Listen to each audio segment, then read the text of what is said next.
There was a point in his life where nothing was technically wrong, but something felt missing. He was doing what he was supposed to do, working, planning, trying, yet every day felt like he was watching his own life from a distance. He kept waiting for the right moment to finally become the person he imagined, until one small mental shift changed the way he saw everything. Not a new habit, not a sudden burst of motivation, a different way of understanding his own mind. Many people live inside a pattern psychologists call self-discrepancy. It is the gap between who you are today and who you believe you should become.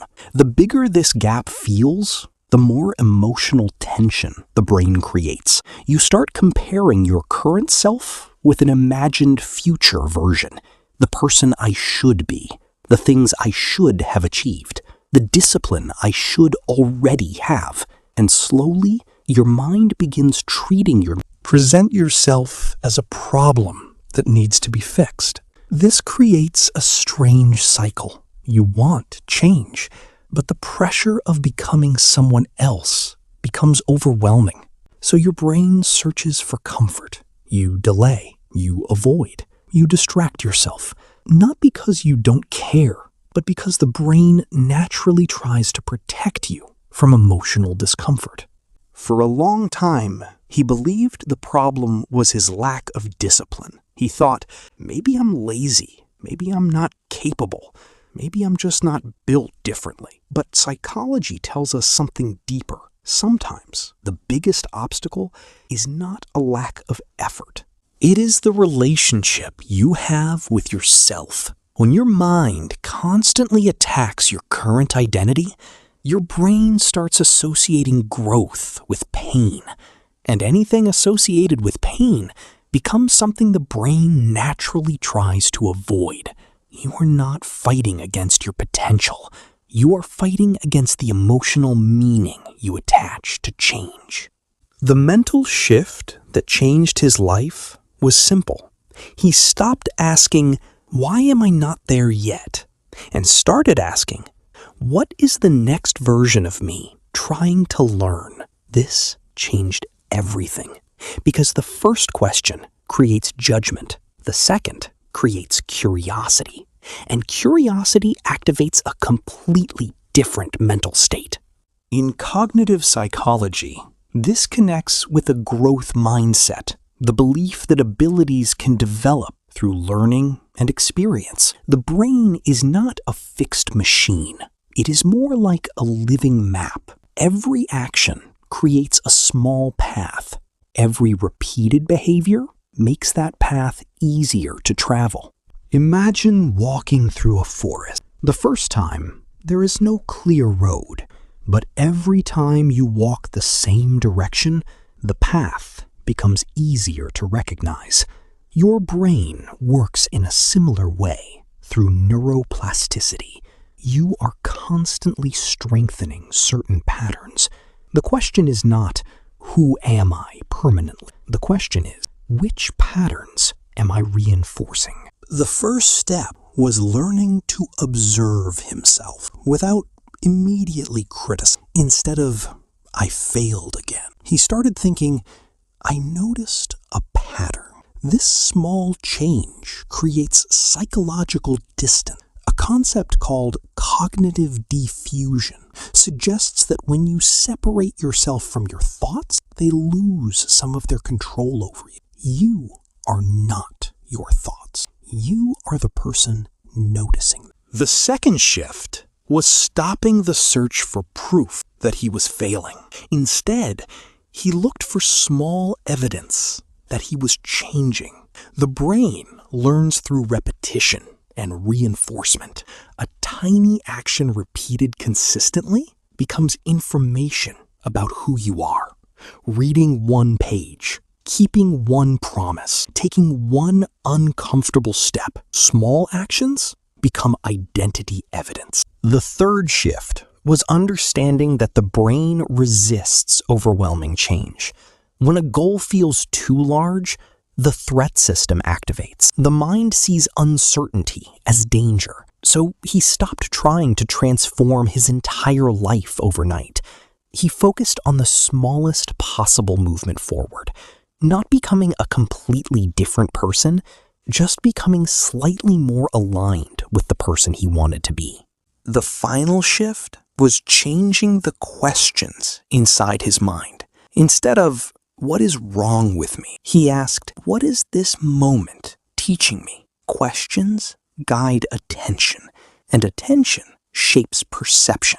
The brain searches for answers to the questions you repeatedly ask. The entire transformation came down to one mental model. Your life changes when you stop treating yourself like a problem and start treating yourself like a process. A problem is something you want to remove. A process is something you want to understand. When you see yourself as a process, mistakes become information, failures become feedback, and growth becomes less about proving your worth and more about understanding your mind. Maybe you are not behind. Maybe you are still becoming.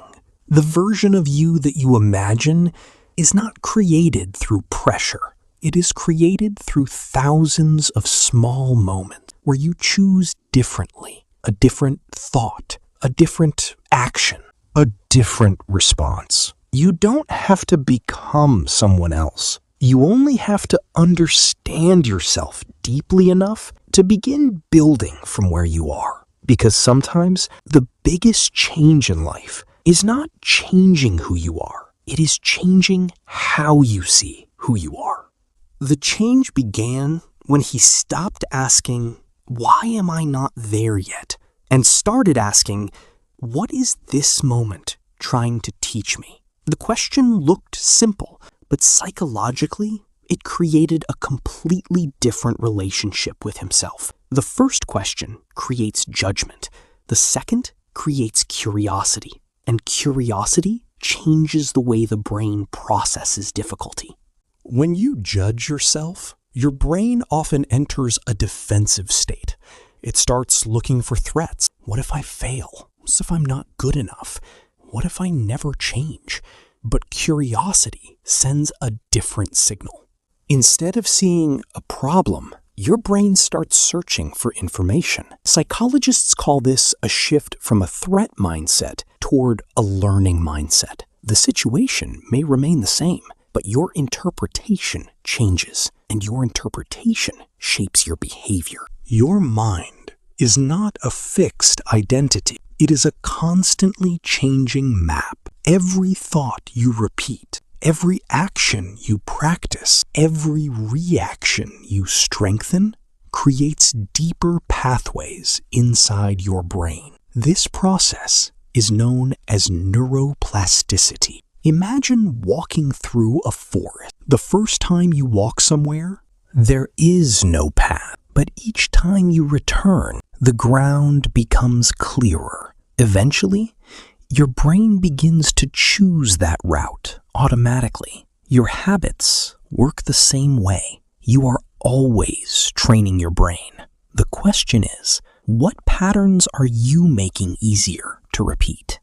The first step was learning to observe himself without attacking himself. Instead of saying, "I failed again," he started saying, "I noticed a pattern." This small change created distance between him and his thoughts. In psychology, this idea is connected to cognitive diffusion. It means understanding that your thoughts are experiences, not absolute truth. A thought can appear in your mind without becoming your identity. You can notice your fear, you can notice your doubts, but you don't have to become them. The second shift was understanding that identity is built through evidence. Most people wait to feel confident before taking action, but the brain often works in reverse. Action creates evidence. Evidence creates belief. Belief shapes identity. Reading one page, keeping one promise, taking one uncomfortable step. These moments may seem small, but your brain records them. Slowly, you begin collecting proof. I am someone who follows through. I am someone who can improve. I am someone who keeps moving. The third principle was learning that the brain does not respond well to overwhelming change. When a goal feels impossible, the brain can interpret it as a threat. This is why huge transformations often create resistance. Not because you don't want them, but because your nervous system prefers safety and familiarity. So instead of asking, how do I completely change my life? He asked, what is the smallest step I can take today? Small steps reduce resistance, and consistency creates transformation. The final shift was changing the questions inside his mind. Instead of, what is wrong with me? He asked, what can I learn from this? Questions control attention, and attention controls what your brain notices. If you constantly search for problems, your mind will collect evidence of failure. But if you search for lessons, your mind starts finding possibilities. The quality of your questions shapes the quality of your perception. Eventually, he discovered a simple truth. You are not a problem to fix. You are a process to understand. A problem creates frustration. A process creates patience. When you see yourself as a process, mistakes become information, failures become feedback, and growth becomes something you participate in, not something you force. Maybe you are not behind. Maybe you are still becoming.